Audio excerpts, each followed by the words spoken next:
Eu não apostaria nisso, né, no Pablo. Mas também eu não posso ser desonesto, né, com o jogador na avaliação, ignorando que ele não jogava, né, praticamente um ano, porque jogou minutos pelo Botafogo na temporada passada. Eu acho que aí vai muito na conta do técnico, Kleber dos Santos, né, que poderia ter colocado o jogador da base, junto com o Cleiton, seria melhor do que colocar um zagueiro experiente como capitão, que não joga há muito tempo, cometeu vários erros. Acho que o Pablo já foi até um bom zagueiro, ele teve um bom momento lá no futebol francês, no Corinthians, mas no Flamengo ele não foi bem, no Botafogo não foi aproveitado.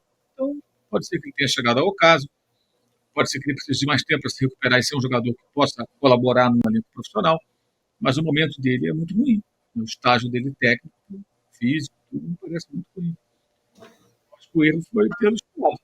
Deveriam ter partido para observar meninos da base que podem eventualmente ser úteis, né?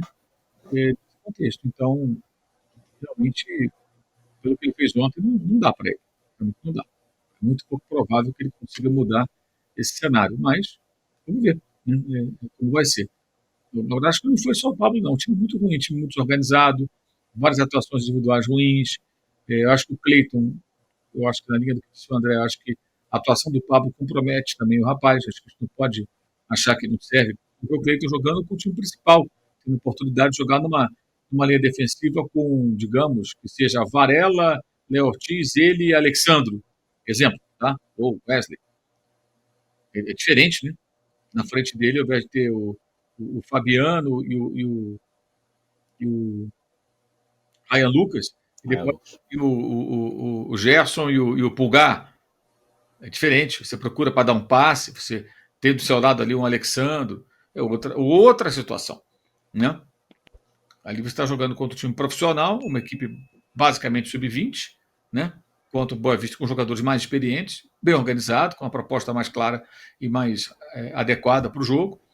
Então acho que é injusto também achar que o Cleiton não serve, é bagre, como já vi gente falando ontem, porque ontem ele foi muito mal. Também já tem um monte de gente no chat aqui, Mauro, falando que o Cleiton é horroroso, né? Mas assim, por isso que eu falo, se a voz do povo é a voz de Deus, Deus não entende nada de futebol. O torcedor, em geral, é isso aí. É pregar na cruz. Eu sempre pergunto o seguinte, a cada um desses, nas suas atividades profissionais, com 19, 20 anos, 21 anos, vocês sempre eram os picas, né? Nunca falharam, né? Nunca erraram, eram perfeitos. E o futebol é um jogo coletivo, depende de quem está do teu lado. O Pablo falavam isso do Wesley tem nem 3 meses. Meses. Então, se o Cleiton, uma coisa é o seguinte: o Flamengo vai para campo com Santos, Wesley ou Varela, que seja, né? Léo Ortiz, Cleiton e Alexandre. Gerson e Pulga. Né? E por aí vai. A outra é o time de ontem. É o time de ontem. O garoto do... O Leonardo, quando jogou com 17 anos, e o Antônio Lopes lançou o Leonardo no time campeão brasileiro, em 87, ele jogava com o Leandro, com o Edinho, né? Com o Jorginho. Peraí. Andrade ali no meio, protegendo. Ridículo. Outra coisa. Agora, imagina o Leonardo jogando o time oficial com os garotos da idade dele, um pouquinho mais velhos naquela época, e um ou dois mais experientes. Com o Pablo no time. Talvez alguém dissesse lá que o Leonardo era o bagre, porque ia ser mais difícil para ele. São coisas distintas. Não dá para avaliar individualmente um jogador com base no jogo como de ontem. Eu acho que nenhum deles. Agora, dá para perceber, por exemplo, que o Lohan continua com muito pouca intensidade. Raros foram os momentos que ele se apresentou para o jogo, como no lance do próprio gol. Isso acho que é um ponto que dá para observar. Mas claro que dá para corrigir, ele tem só 18 anos. Né? O Ryan Lucas começou bem, sumiu. O Thiaguinho, por que não joga o Thiaguinho? Isso é um grande mistério. Ao Náutico, ele era uma promessa. Ele é emprestado todo ano, já estourou a idade, e volta, e volta, e volta. O contrato dele acaba em dezembro. Gente, ele não vai ficar no Flamengo. Esse rapaz não tem nível para jogar no time do Flamengo. Contrato só até o meio do ano. É meio do ano? É meio do ano agora. É mais um motivo para que ele está jogando. Mais ainda. Já libera ele. Aí para quem que joga é melhor colocar um garoto da base para ver em ação. Aí entra o Chola no final do jogo. Aí se atrapalha com a bola, sai com a bola. Porra, entra agora, tem poucos minutos para provar alguma coisa. É assim, pode sair. Perdendo, né? Time perdendo, só a ansiedade do garoto. O Thiaguinho não consegue fazer uma jogada, gente. O Carlinhos também fez o gol, mas, nossa, não gera jogo, não faz um pivô, não se apresenta. A bola não chega, ele também não chega. Muito ruim. Nossa, achei uma coisa... Mas achei o time muito mal montado. O que explica o Thiaguinho jogar quase 80 minutos? Pô, ele saiu faltando um pouco mais de 10 minutos. Não tem sentido. Agora, eu acho que ficar crucificando os garotos, eu acho que não é até pouco inteligente. Porque era um cenário desfavorável.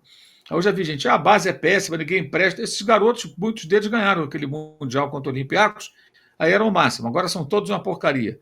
E outra coisa, gente, de um 11 da base, se tira 2, 3 é muito. Em média, é assim que funciona. Você não aproveita um time inteiro. Tirar 2, 3 é muito. Tá? Você aproveitar no time principal. É muito. Então vamos ver o que vai acontecer, vamos com calma. Agora, eu achei muito ruim, porque assim, nesse nível de futebol, você não vai usar esses jogos para revelar ninguém, só para queimar. Só para queimar. E para aumentar a responsabilidade do time principal de ter que vencer jogos seguidos se a pontuação for muito baixa. Para não ser eliminado, para se classificar. Sempre lembrando que, embora seja difícil ser eliminado, o Botafogo, que é o atual bicampeão da Taça Rio, o é porque não se classificou nos 2 últimos anos. Aparece um Nova Iguaçu da vida aí e toma a vaga de alguém. Então, esses pontos podem fazer falta. Na frente pode. Seria um vexame, né? Você ficar fora dos 4 semifinalistas. Claro que é cedo para falar disso. Eu estou falando se continuar esse nível de atuações. Né? São 4 jogos. Fizer um ponto, nenhum. Não, e é impressionante, tipo assim, a zebra andou solta no Campeonato Carioca, porque além dos 4 grandes não ganharem, o Volta Redonda, que tem a obrigação de ser a quinta força, né, porque está na Série B do Brasileirão, perdeu também. Então, enfim, todos os favoritos assim perderam, né? E só para pegar o gancho do que o Mauro falou, o próprio Felipe Tereza e o Guilherme, quando entraram com o elenco principal no Brasileirão, entraram, fizeram gol e tiveram boa participação. Então tem uma diferença também, né, quando você entra com o elenco principal do que quando você entra com o time, principalmente quando está desorganizado, né, André? E eu queria que você aproveitasse e falasse, pode falar sobre isso também, mas também fizesse a tua avaliação do Pablo. Você acha que o Pablo não joga um ano, ainda dá para avaliar um pouco esses próximos jogos? Você acha que já não dá? O Flamengo tem que buscar o time mesmo para o Pablo. E muito exagero em relação ao Cleiton também, né? Aqui no chat, muita gente já falou que o Cleiton já é horroroso. Já taxando, já cravando que o Cleiton é horroroso, né? Não, isso aí é o padrão, né? De muita gente. Assim, Pulgar era bagre, Cebolinha era bagre, todo mundo é bagre, Gerson era bagre, pô. Gerson era bagre.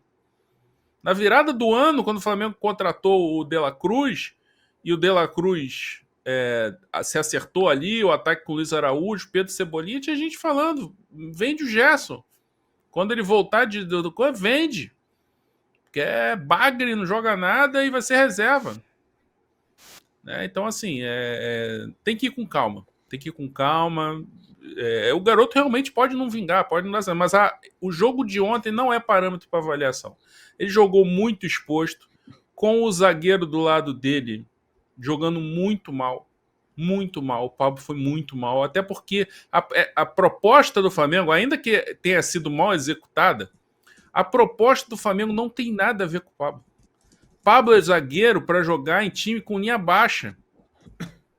Aquele time do Dorival, que jogava no Brasileiro, que era um pouco mais reativo e tal, jogava mais acelerando nas pontas pro Marinho, pro Cebolinha, pro Lázaro. Aquele time o Pablo jogou bem, Fabrício Bruno também jogou bem, porque era um time que jogava mais recuado.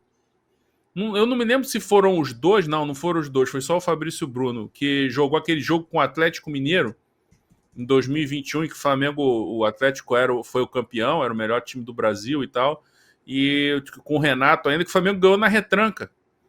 Aquele jogo o Fabrício fez um grande jogo. O Flamengo jogando com linha recuada. Ele inclusive dá assistência pro Cebolinha, e o Pablo fez bons jogos assim também, em jogos assim. Então não tem nada a ver com ele. Então ele ficou ali totalmente exposto. E aí, amigo, ainda juntando com ainda. Se ele tivesse com sequência de jogos, já ia ser complicado.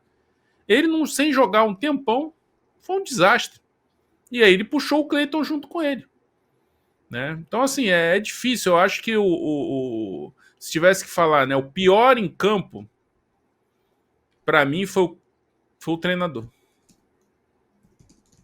Foi o treinador. Ele planejou muito mal as ideias ruins, aquela coisa do Daniel Salles ficar mais preso e o Thiaguinho não voltava para ajudar. E sendo que o Daniel Salles era um lateral que se projeta melhor que o Zé Wellington. Aí o Guilherme vinha para dentro como meia, o Zé Wellington passava e era um desastre. Assim, porque não é a característica dele, ele é um lateral de atacar mais por dentro e tal, de fazer mais a base ali. Característica mais parecida, assim, sem comparar os jogadores, né? Ele é mais Alexandre do que Ayrton Lucas, em termos de característica. Então ele fez muitas escolhas erradas, assim, e foi o que eu falei. Assim como um bom planejamento potencializa os jogadores, um mau planejamento era tudo que o time não precisava, né? E assim, a impressão que dá, com todo respeito a esses profissionais, é que a reposição ao Felipe Luiz e ao Mário Jorge não foram boas. O time da Copinha também, muito desorganizado. Então, assim, é uma situação que o Flamengo tem que rever. O Boto vai ter que repensar isso aí, rever, porque já que ele está querendo dar uma atenção para a base, né, vai ter que rever, porque são treinadores, assim, por a gente vendo pelo produto final, fica muito aquém. O Mário Jorge não era nenhuma Brastemp e tal, não era um treinador espetacular, assim, super promissor e tal, mas ele entregava mais do que isso que a gente está vendo aí. A gente viu no passado. O time tinha suas dificuldades, tinha suas questões, mas era bem mais organizado, tinha umas ideias mais claras do que esse time da Copinha e o time que estreou ontem.